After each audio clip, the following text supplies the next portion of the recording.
Welcome everybody to this Our Ladies Room event. We are thrilled to have Isabel Zimmerman tonight with us to talk us about extending the data science workflow with vetiver and pins. A bit of a disclaimer first, this talk is recorded and will be posted on our YouTube channel. So feel free to turn off your cameras if you do not want to be recorded. And a nice thing to keep in mind is that we prioritize creating a safe and inclusive space free from any form of harassment, fostering a respectful environment for everyone to learn and connect. So we would like for you to keep in mind that all attendees are expected to adhere to our code of conduct. You can find it in our website, ourladies.org. And you can, of course, use the chat to introduce yourself and to ask questions or just raise your hand.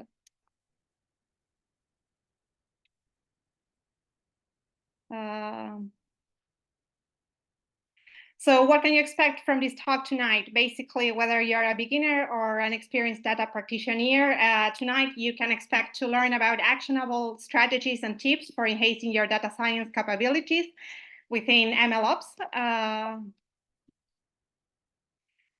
And yes, basically, we would like to welcome everyone. This event is hosted by Our Ladies Room. I am Silvana Costa, one of the chapter's organizers. I'm from Uruguay. I work as a data scientist in tech, and I have a background as a PhD in econometrics. And together with Federica Gazzelloni and Rafaela Ribeiro Lucas, we are thrilled to have you all here tonight.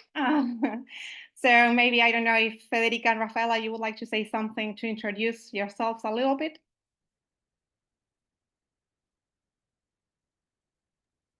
Hello, everyone. My name is Federica Gazzelloni. I am one of the chapter organizers. I'm Italian. I'm from Rome.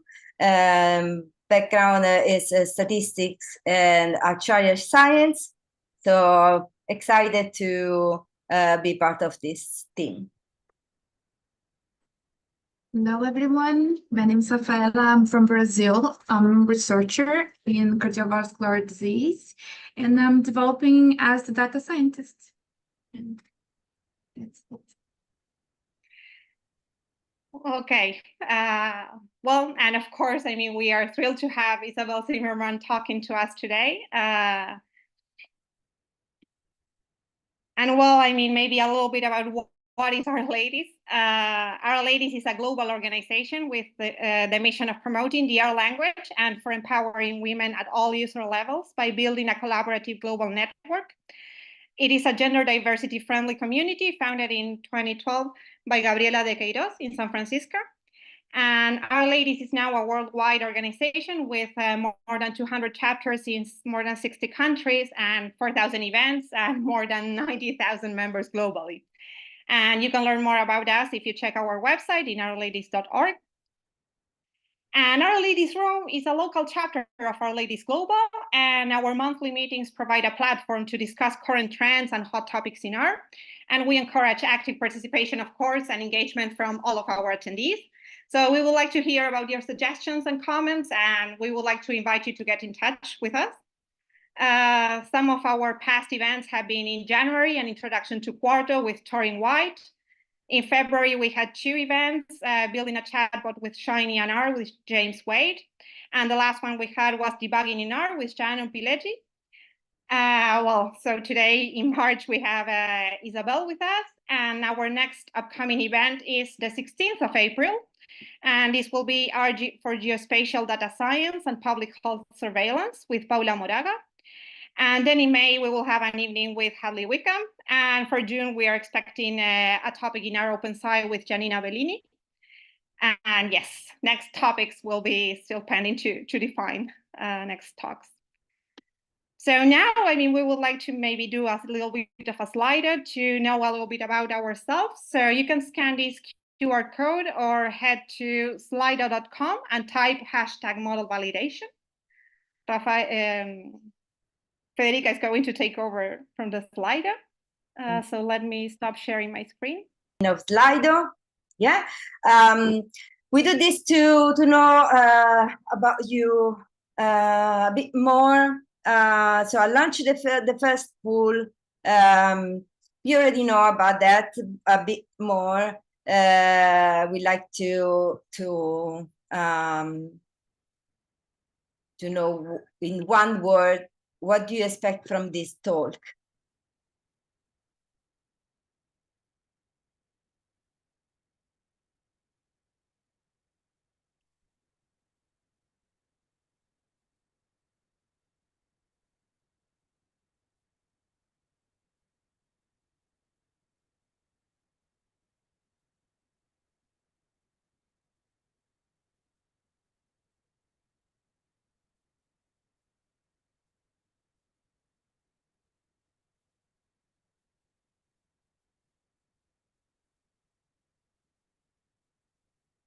Or learning, discover insights, skills, reproducibility, new things, open mind, introduction.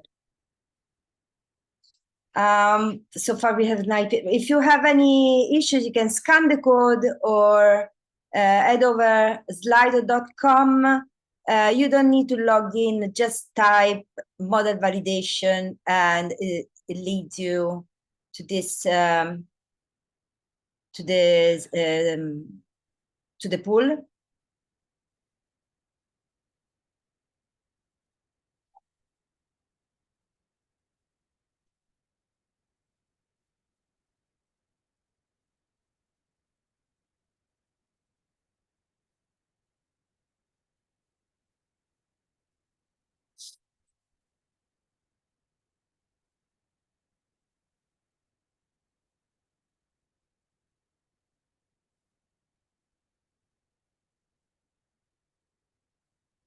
If anyone has issue with logging with Slido?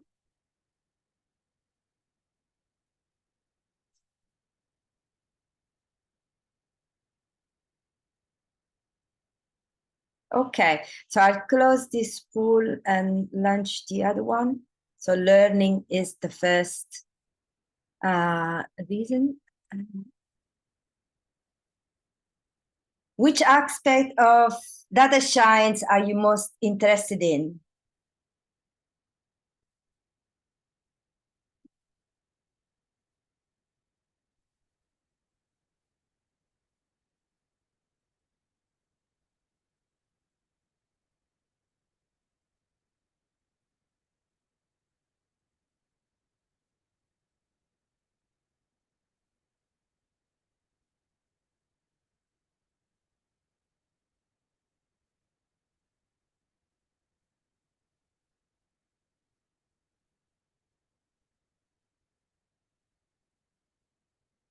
Okay.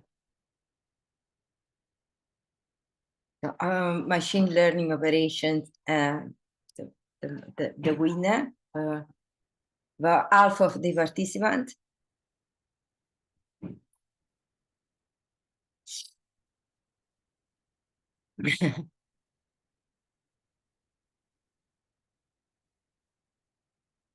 There might be issue with the Slido.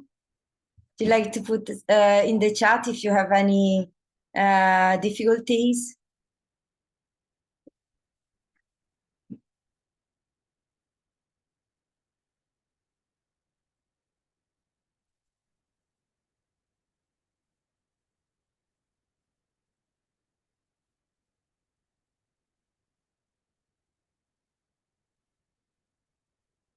Okay.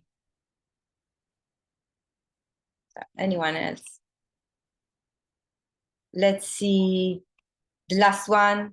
We would like to know what level of experience do you have with R programming?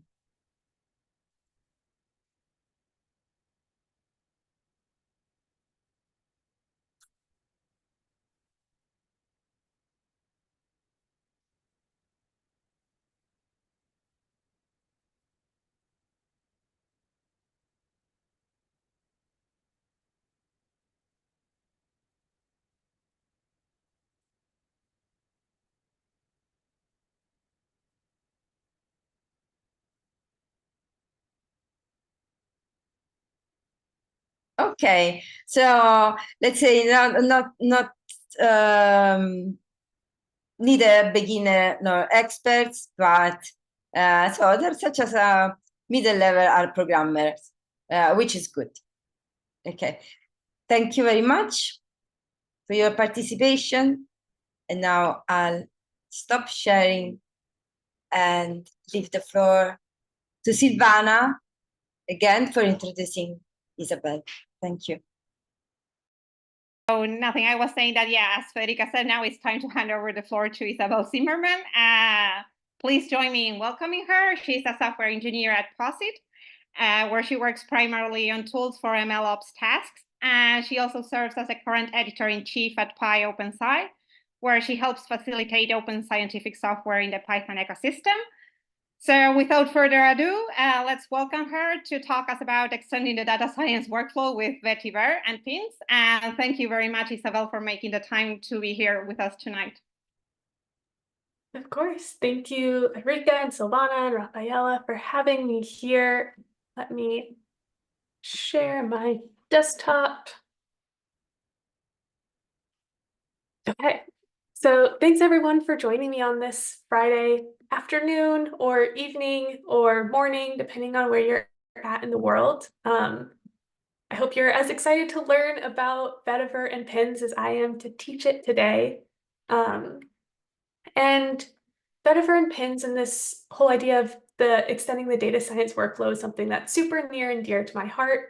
But while you guys are listening, there is a small code along at the end. It's only going to be like 30 lines of our code. A lot of those are empty lines as well.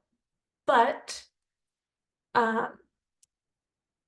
if you can install a few packages, if you're interested in joining this code along at the end, these are the packages that you should have installed. I do have a link to the slides.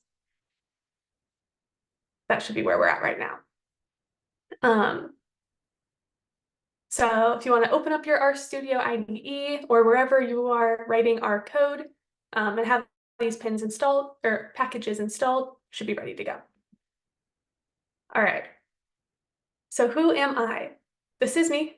And I actually recently graduated with my master's degree. I did the whole like full-time work and full-time school thing while I was doing my master's degree. As I was working at Posit, I was writing this vetiver framework and finishing my degree. And part of what kind of made me so excited about MLOps was because of what I had learned in my degree. And when I was learning about data science, my degree was in data science, sort of. It's like half computer science, half data science, kind of one of those weird in-between things. But I learned about a data science workflow that looked kind of like this. You start with some data.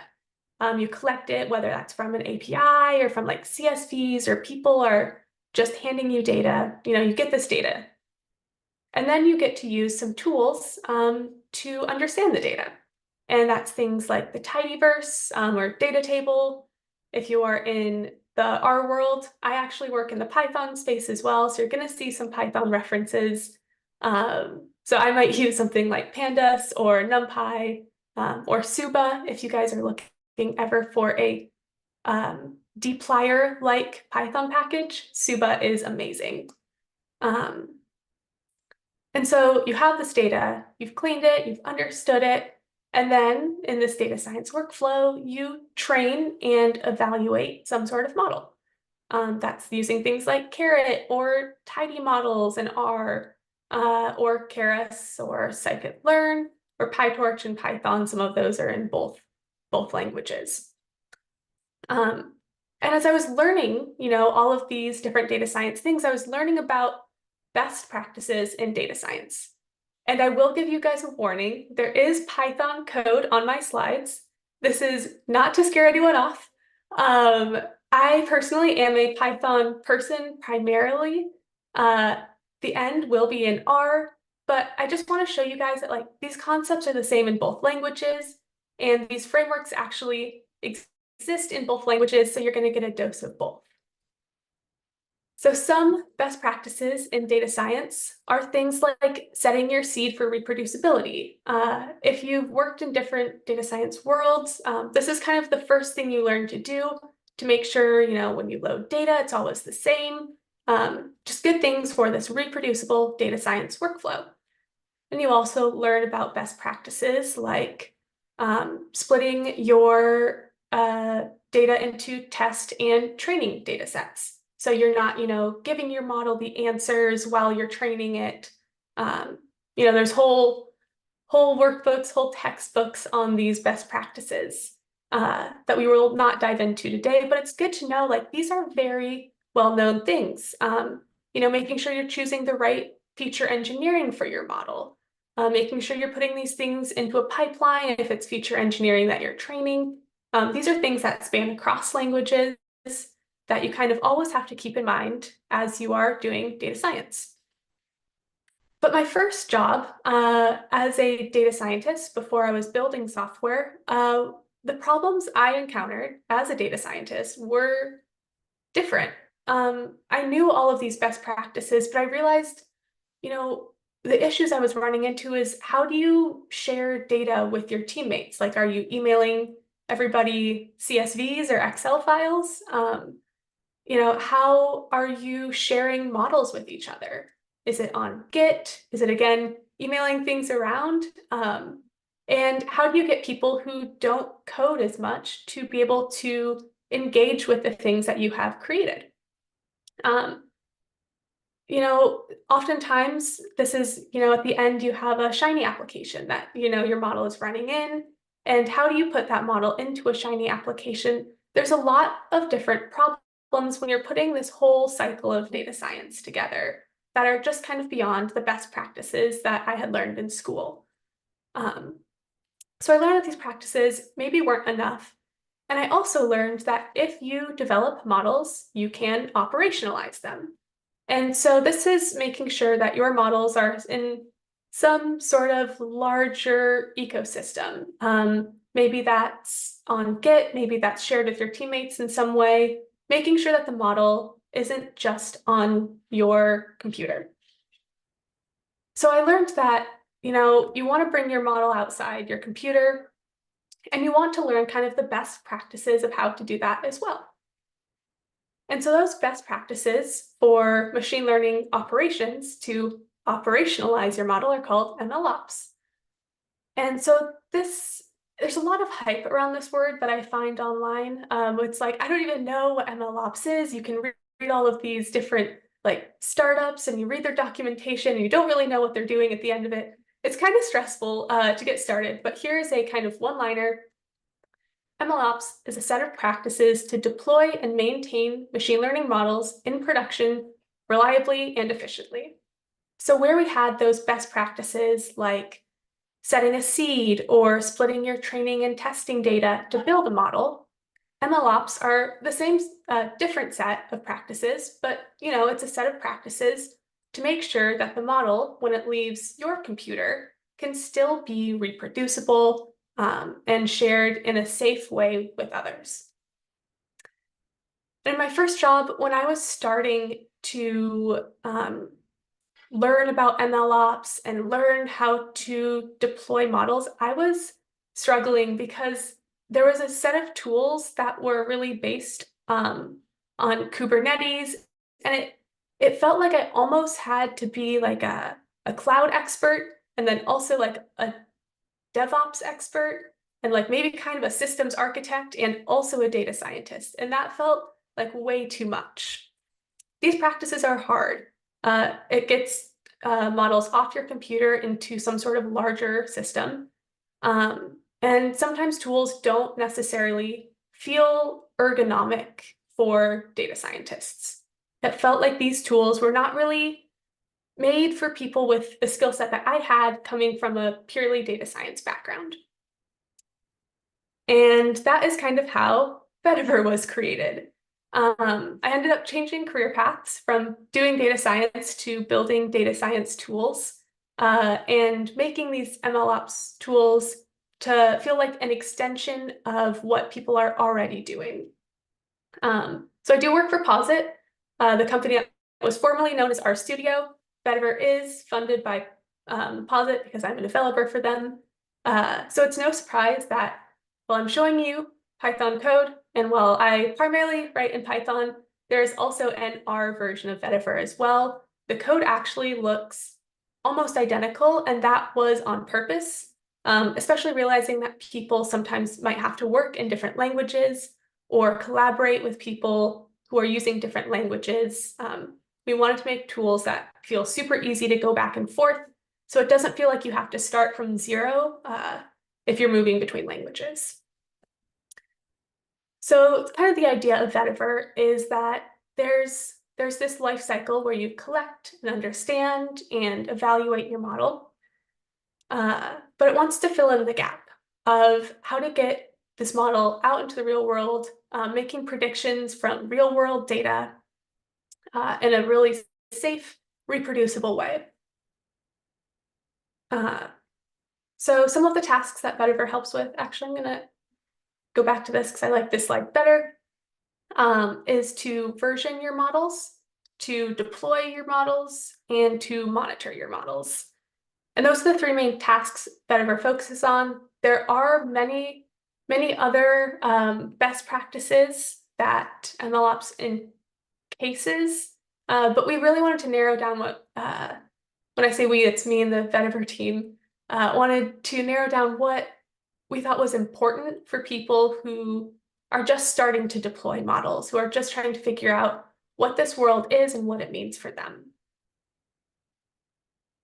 So the first step of this is versioning. And when people think of versioning, it's normally in the context of Git, where you have some sort of central repository of files that people can read and write to, like push and pull to. But people actually version a lot of things, and they normally version things pretty badly, actually. I think of kind of how I am building models kind of in my past, and I would version, I would start with a model and I save it probably as a RDS file or as a joblib file. So I save my model, I name it model, or maybe something a little better. And then maybe you update some of your features or you get new data, then you resave it in its model final. And then maybe you realize that it needs a little bit more tweaking, and so you have your model final, and you guys see where this goes. You end up with all of these versions of one object that maybe you need information from multiple files of these, but it's not really scalable, and these aren't really reproducible, and it doesn't really make much sense because then you have to remember which is which and all of its other information. Versioning really is the foundation for success in machine learning deployments. And also maybe not just for machine learning deployments, but a lot of reproducibility problems. A well-versioned system, a well-versioned file is normally going to be easier to share. It's going to be easier for you to share with yourself 6 months from now as well. So when we think about, our ideal versioning system, it would be nice if all of these files kind of lived in a central location, so you don't have to search between different directories. Maybe if they were discoverable by a team, so something that's not just on your computer, but something that can be hosted in a cloud environment between people. And it's also really nice if things can be loaded right into memory, so you don't have to, the problem I have with Git sometimes with data is you'll have to go download the data if you can't in an easy way, load it onto your local computer, open up RStudio, load the data in that. So it's a few extra steps. And sometimes Git is difficult for people who are don't have that skill set, or maybe that's not their primary job, is to be working in these version control systems. So something that helps Vetiver out is actually another package called pins. And we're going to do like a very small pins side quest. You don't actually have to install pins to use Vetiver, but they play together really nicely, and they're kind of built alongside each other. And pins is, I I'm missing a slide, but that's okay. So pins is a package that publishes data, models, other R objects, and it makes it easy to share them between projects and with your colleagues.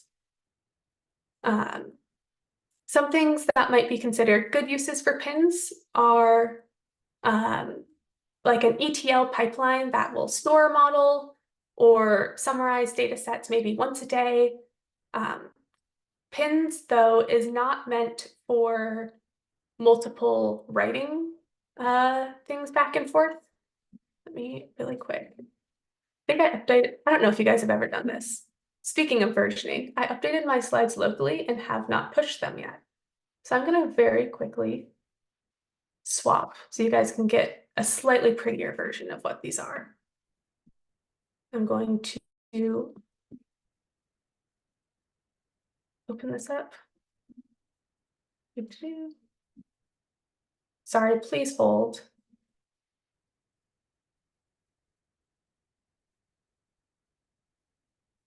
If you guys have not used Quarto for slides, it is beautiful, it is perfect, it is super fast. I'll show you live what I'm doing.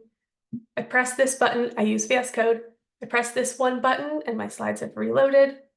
And it is now what I need to share with you guys. It's only because I have a few bullet points that are a little bit prettier.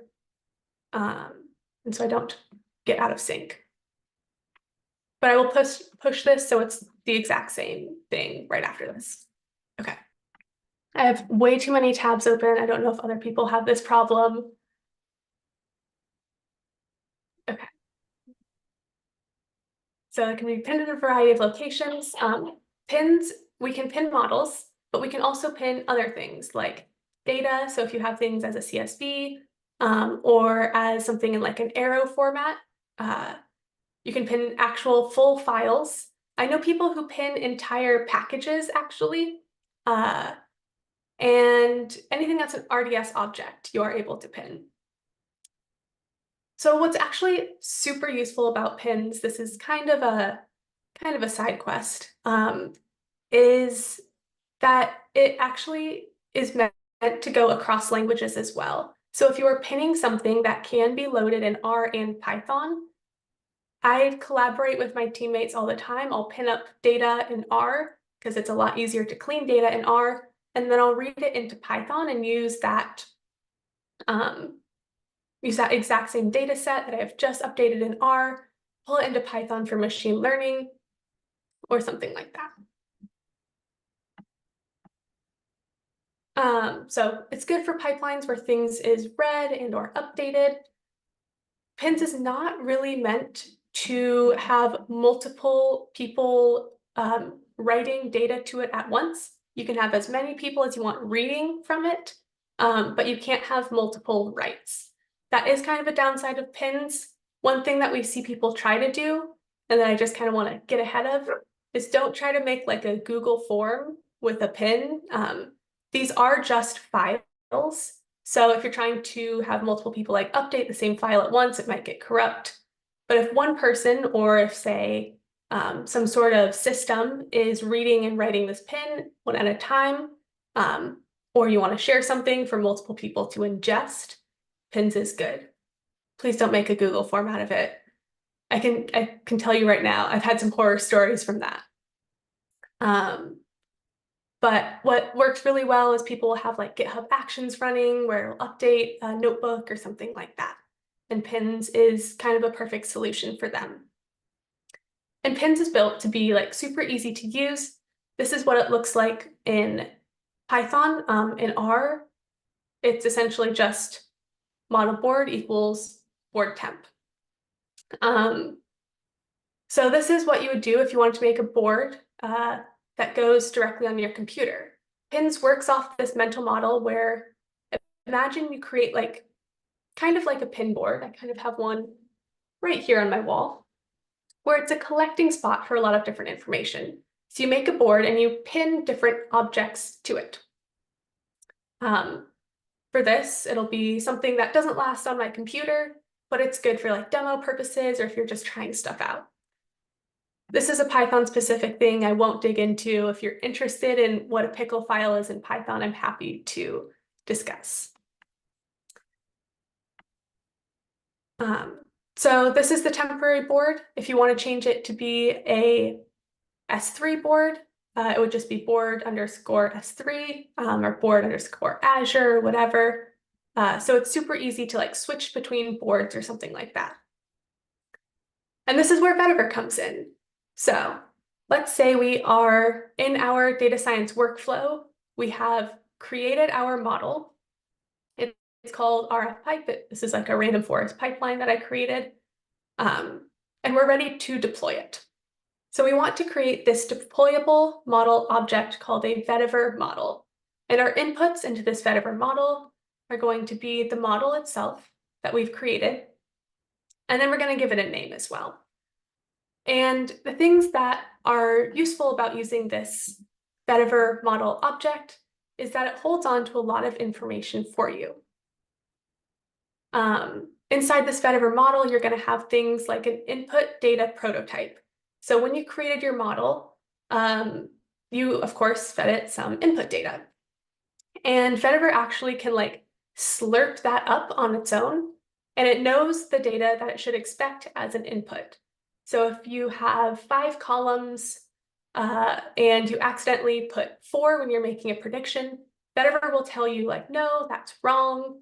Your data should be 5 columns, or if it has like a from date format or something like that. And this becomes super useful when your model is deployed somewhere that's not on your computer. It also will say things like what packages are needed to recreate this model and a little bit of metadata about the model itself. And then with your model board and then your vetiver model created, you can do a function that's just vetiver pin write your model board, your vetiver model, and it will actually version your model automatically. So this will be wherever you want to place it. And your board will collect this information, collect this vetiver model, and kind of there it is. This is meant to be only a few lines of code. There's a little bit of magic that happens under the surface, but it's supposed to be kind of like a natural extension of what people are already doing. If you wanted to see the metadata that it saves, you can see it has the title, it has a description, when the model was created, a hash, a little bit more robust versioning system than a bunch of underscore finals, as well as the required packages. This used vetiver and scikit-learn.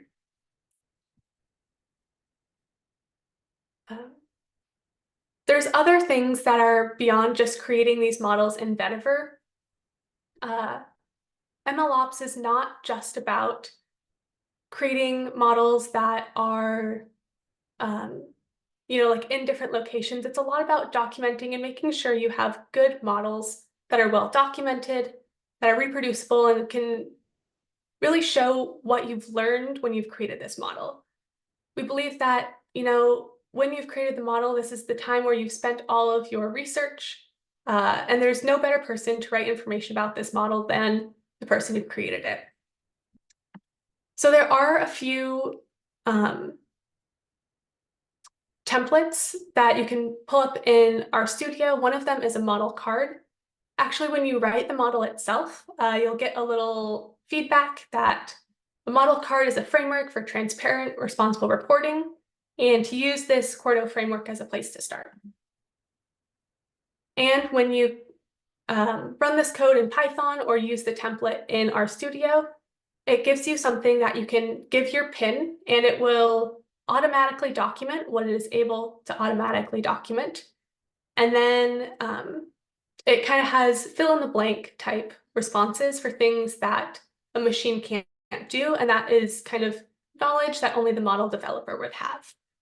So you can see like it has the model details, where you'd have to add your name. But then it's this place, there's 4 features, this one was created, that the vetiver framework will do for you. It'll also have what your model should expect, and a few different plots and analysis on your model. At the bottom, there's also some places for you to put ethical considerations and caveats and recommendations, which we believe, even if you don't think that your model has any ethical considerations, that you should at least maybe put none that you know of, and to not just delete the section. Just if you don't have complete information, it's better to leave something blank to show that you've thought about it than to delete something altogether. And so with all of that information, with using pins, you can version your model. And it's kind of the first step in this process of MLOps. So you think about saving your model into location. It has a robust version. It has metadata. It's shareable. It's not just a file system of you overwriting your information. So next, you'll go on to deploying your model. So you have your model kind of saved in a central location. And at this point, if people want to use it, they have to go to that location, download it, run it in their environment, and kind of hope it works.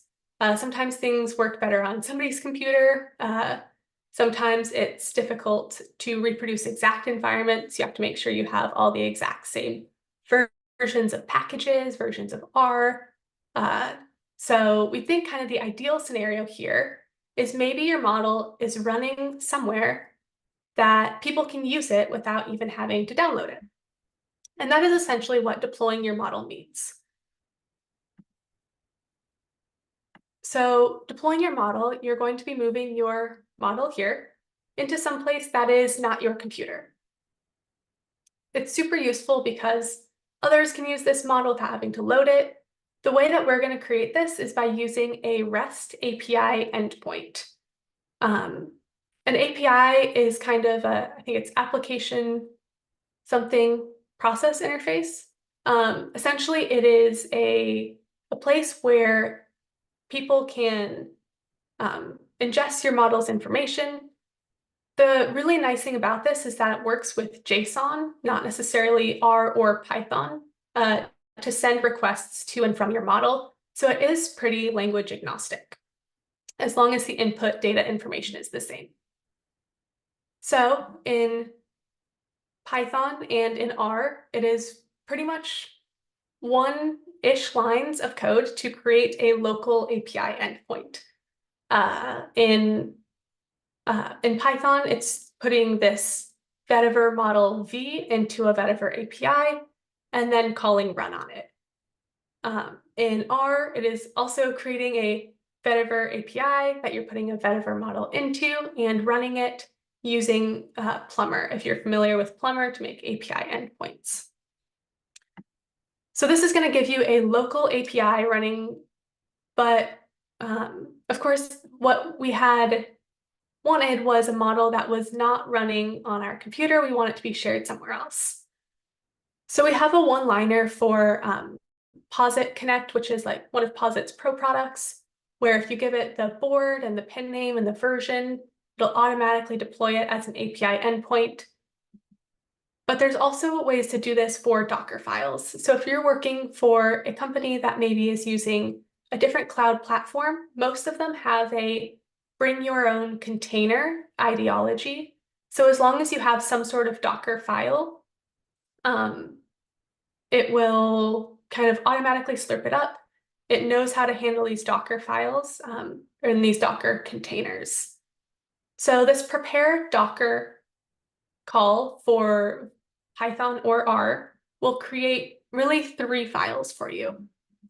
And these 3 files are what you'll need to deploy your Docker image locally or on another cloud. And that's the application file itself, so kind of a plumber.r file, the Docker file to give the system information on how to build the Docker image, and a requirements.txt in Python or an rn-lock file. So the computer that you're running this new API on will know all the information it needs to like download the right packages and make sure it's all of the correct versions as well to ensure reproducibility. And with this image, this Docker image, this API endpoint up and running, you're able to just call predict. So predict with the data that you are running, that your model expects, so that it can actually make predictions from this model locally, even if the model itself is not running on your laptop.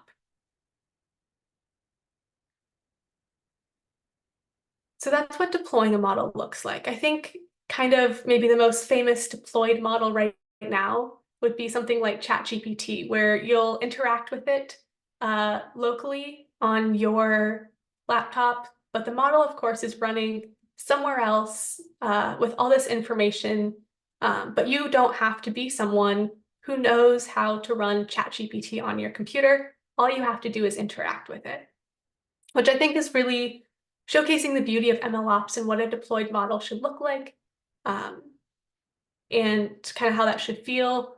I think it's a great thing. So the last piece of this is monitoring a model. So when you've created a model, you have your fresh data, it looks great, it's performing well, but that is at the exact point in time when the model is created. Oftentimes, data will change over time. I think of maybe my Spotify or whatever music listening platform I use. My music taste is different now than it was 5 years ago or 10 years ago. So models have to continually update, train. If I got the same suggestions for music now as I did earlier, I would probably not be on that platform anymore. So the same concept applies here. Models will degrade over time, will often degrade over time, not all the time, but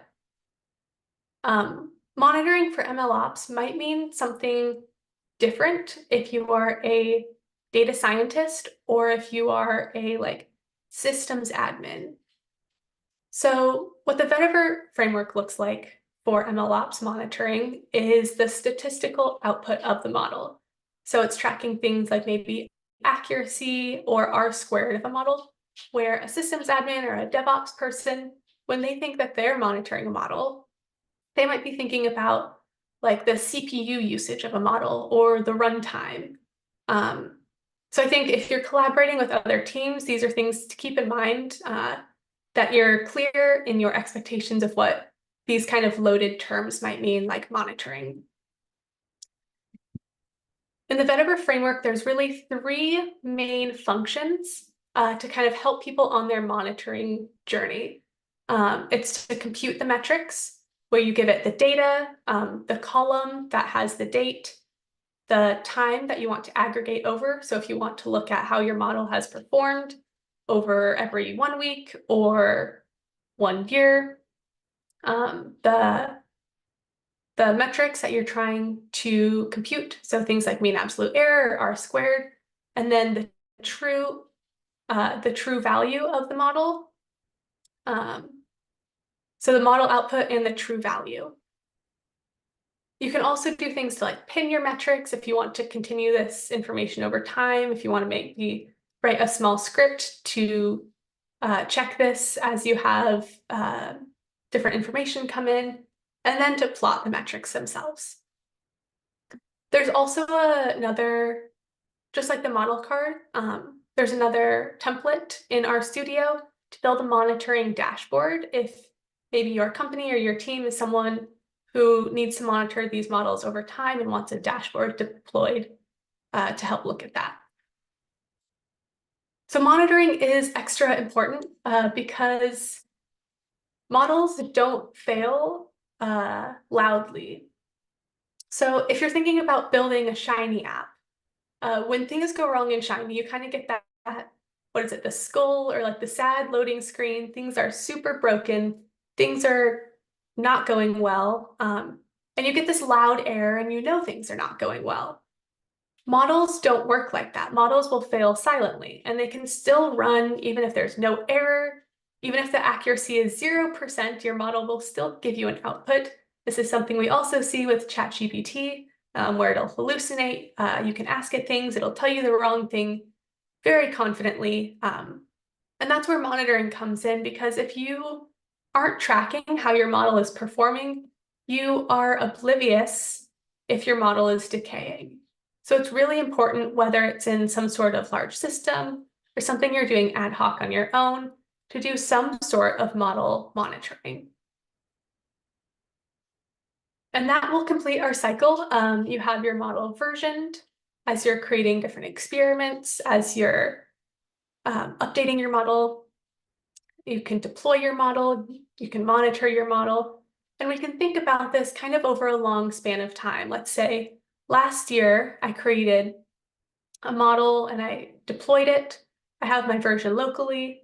And maybe over the last year, I've been monitoring it, and I realize now I need to update my model and retrain it with the new data we've collected. Then I can create a new version of that model. I get to redeploy it and continue monitoring it, so this cycle can go on and on. So things that are interesting about vetiver that I think is something that we should be excited about is it's very composable. So internally with vetiver API and vetiver model, vetiver APIs are just plumber APIs. So if you're someone who is a plumber expert and wants to add in new endpoints, wants to add in, whatever other infrastructure you want around this plumber endpoint, you can add that into your vetiver API, just as you'd expect. It's also something that is built to be kind of an extension of a data science workflow. So you don't have to change the types of models you're creating or anything like that. It is truly just something to add on, not to try to change what you're already doing. Finally, it works with the tools you like. This is kind of along the same lines of those ergonomics. It should be an extension of what is already happening in your data science workflow. So here are some resources. Again, so sorry if these are not the exact same ones. It's the ones that are on the slides that I have right now. I promise I will update that right after this.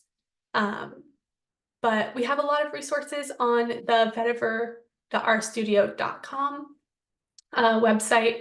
If there are things that people are interested in learning about or want supported in vetiver, we're always taking requests. If you want to open an issue, the links to the GitHub are on that site as well, for both R or Python, or even any feedback you have.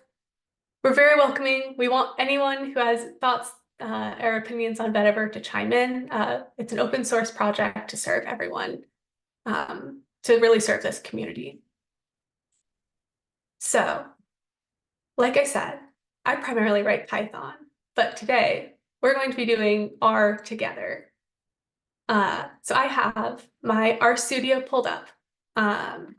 If you are, let me go back to the repo. I'm not a super fast typer, so hopefully we can all do this together at the same time. But if you're someone who would rather copy and paste and run code that way, I'll show you the file that I will be working off of. Okay. So this is the file that we're going to be working off of. I'm going to be typing it / copying and pasting it. The first part is we're all going to need to use this URL. So you will have to copy and paste this URL. So we're going to put on our data scientist hat. Everyone here is going to do a full data science workflow, kind of end to end. And that always starts with, of course, the tidyverse. So we'll start by loading the tidyverse and loading in this data. So here we go. And let's do just, I'm really bad at naming things, especially on the fly. So let's just read in this URL. Let's make sure I type correctly. All right. So this data is from the kind of advertising outputs of The Super Bowl, which is a very American thing. It's American football. It's like their World Cup. This is looking at all of the advertisements run during the Super Bowl and seeing how many likes they got on YouTube as of, I think whenever this data set was created, so 2021. And this is from an earlier Super Bowl. It has things like, was the ad supposed to be funny? Did it show the product? Does it have a celebrity in it? Does it have danger, element of danger or animals? So we're going to make a really small model based off that. And we're going to be using the tidy models framework. But let's have Super Bowl ads. Actually, I'm going to cheat and I'm going to copy and paste this. But people who are following along and not trying to talk at the same time can run this as well. So we're going to just select kind of these middle columns of like, was it funny? Did it show the product? Is it patriotic? So it'll be this, making sure we're selecting those, and the like count. So our input is going to be these features of the advertisement, and we're going to try to guess what the like count will be. So we'll create a slightly smaller data frame to work with, and then we're going to be using the tidy models framework. Now, tidy models is a little bit newer, but what I have really enjoyed from this framework is that it makes it really easy to like swap in and out of different types of models. So if we want to start with like the random forest model, we use the exact same words. Random forest. And we can put it into a regression mode. And so we're going to do just a little regression on whether or not these are good ads, I suppose, or predicting maybe for a new advertisement, how many likes that one would get on YouTube. So then we're going to give it the features. So we're going to predict for like count using everything that we've selected, all of these variables here. All right, so now we've created our model, almost. We're actually going to put this into a little workflow. So this is going to fit our model from using this random forest and this formula. So we're going to run this, and I'm going to also run these. And now you have a model that's fit, and this is kind of the beginning stages of that data science workflow. This is the point where we think data scientists have gotten to, and there's such great tools and like great support for, you know, loading your data, doing, I can't really call this a lot of feature engineering or exploration, but, you know, learning about your data, selecting the columns you want. There's really great tools for making models. But this is where we think maybe people at this point want a little bit of help, or maybe there's less tools available. So next we're going to load vetiver.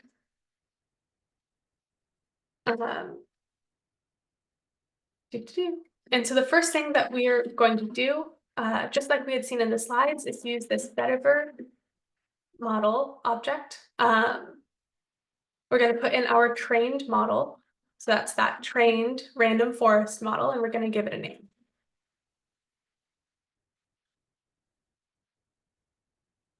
And we can see here that this model has things like all of these blueprints of the predictors that the model expects. We can see like, oh, this model later on should have these features, should have these predictors, all this information. All right. So we've created a vetiver model, and we're first going to pin it. So I'm going to do something that is just a local board for pins. But if you guys wanted to, you could look at the docs maybe after and move this to GitHub. I think there's even Kaggle if people use Kaggle still. And okay, so we'll call this my folder. So you can move this into a variety of locations. And we're going to put versioned equals true. So there's a few different ways to have boards. If you actually only wanted one model in at any given point in time, you don't have to version it.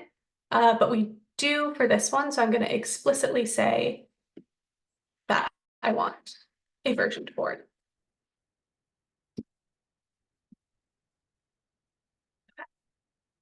Then we're going to vetiver, we're going to write our pin. And for that, we're going to give it the board, which is V, and the vetiver model, which is V. And just like we had seen in the slides, we get this little pop-up of, oh, we should create a model card. So if we want to create a model card, you can go to our markdown files, and from a template, you can see there's the model card, and here's also the model dashboard. So if you want some templates to get started, you can do okay. I'm not going to run this, but it is a parameterized report. So you can see here, if you wanted to do your pins board folder with the pin we just wrote and the name of the pin, you could update this model card to be for the model we've just created. It uses these parameters throughout the model card itself. So if you get the model description and the prototype and all of those things. So this isn't actually going to do too much, but I think it's important to see what you could do. If you want to read the board back in, the name, you'll use the board that it's saved on, and then the name of the pin. So the name of the pin is our Super Bowl random forest.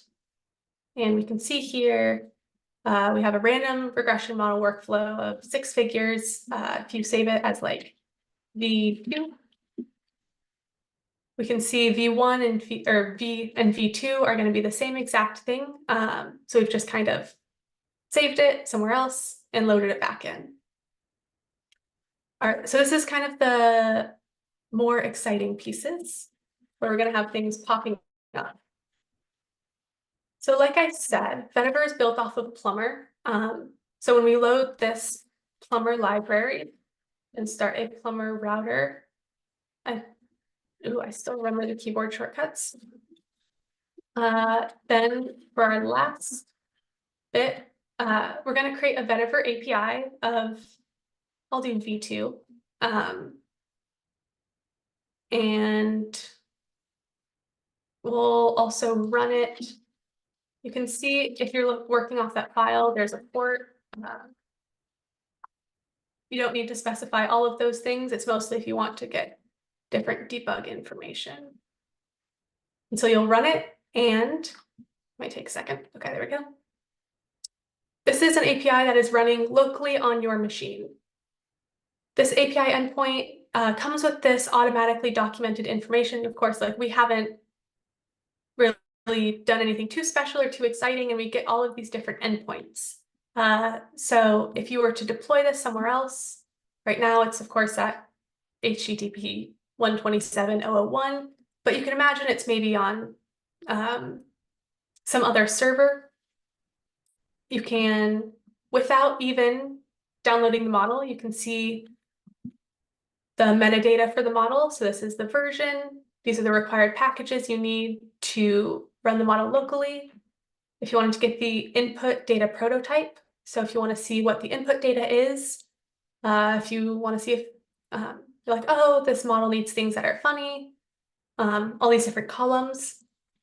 But kind of for the final piece, you can actually make predictions right from the model. So if we wanted to try this out, we could do, if there was something that was not a funny ad, that doesn't show the product, it's not patriotic, there's no celebrity, there's no danger, and there's no animals, that it'll maybe get 1,800 likes on YouTube. We could, of course, change these. So if this is true, you can see how that changes. Oh, if it's dangerous, now it has 9,000 likes on YouTube. So you can interact with this model here. You could also interact with this model. Let's see if I can remember how to source as a background job. That's going to take a few extra steps. But if you are running these in other locations, you can just do predict. Of course, I've shut this down now, but you could run predict and then put your data in here. So if I did df, and it would spit the model back out or spit the predictions back out, just like I was running it locally, even if it was set somewhere else. To use that, you would do something like endpoint vetiver endpoint, and let's say the URL was at xyz.com or whatever I just typed in. Then you could do predict from this endpoint and then the data you have. Apologies, I don't have that set up right now. I might be able to find one, but this is really the magic of, the model is running somewhere else, but you're making predictions here. This is something that you could maybe put in a Shiny application where the model is not living inside the application, but it is deployed somewhere else. Maybe you're using the API endpoint because it's a model that you want to update a little more quickly, and you don't want to change all of the Shiny code just to update the one model or something like that. I think with that, I have gone through a small demo. You guys have learned all about MLOps, about versioning, about deploying models, about monitoring models. You were so patient and kind through my slide shuffling. So I appreciate everyone joining. If you have, let me scroll through chat. If you have questions, this would be a great time to ask. Or I am online. I can potentially pull up to do I am online at these things. LinkedIn is just Isabel-Zimmerman. This is my GitHub. Please, I love to talk about this stuff, so please find me online. It would be super great to get any feedback that people have. I will stop sharing.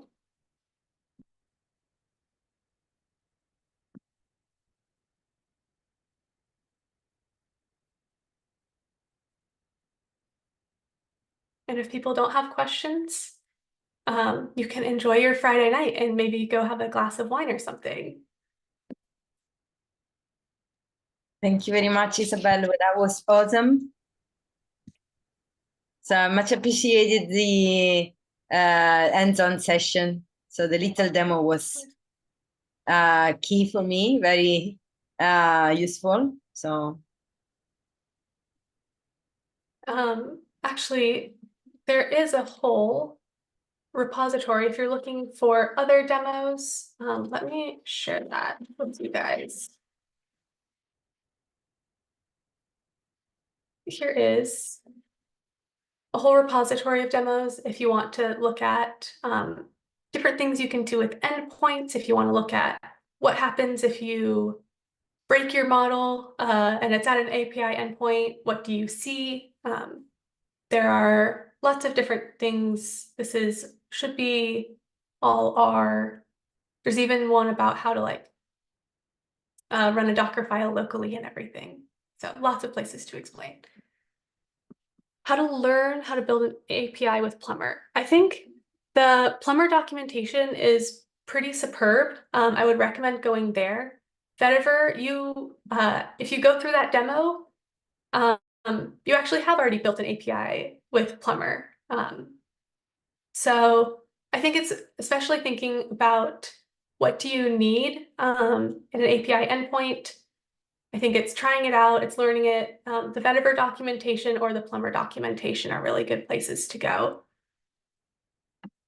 I also think that API sounds super scary, but you realize it's not as scary as you think. And there's a lot of great demos and examples out there, even on those different documentation sites that I would run through.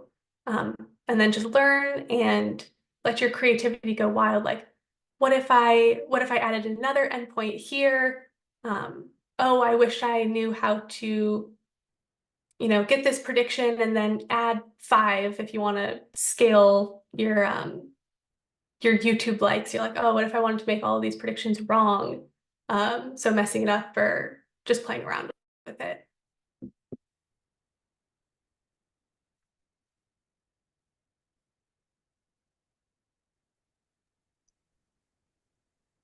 Okay. Thank you very much. Yeah, you're very welcome. Thank you all for joining me this morning, afternoon, evening.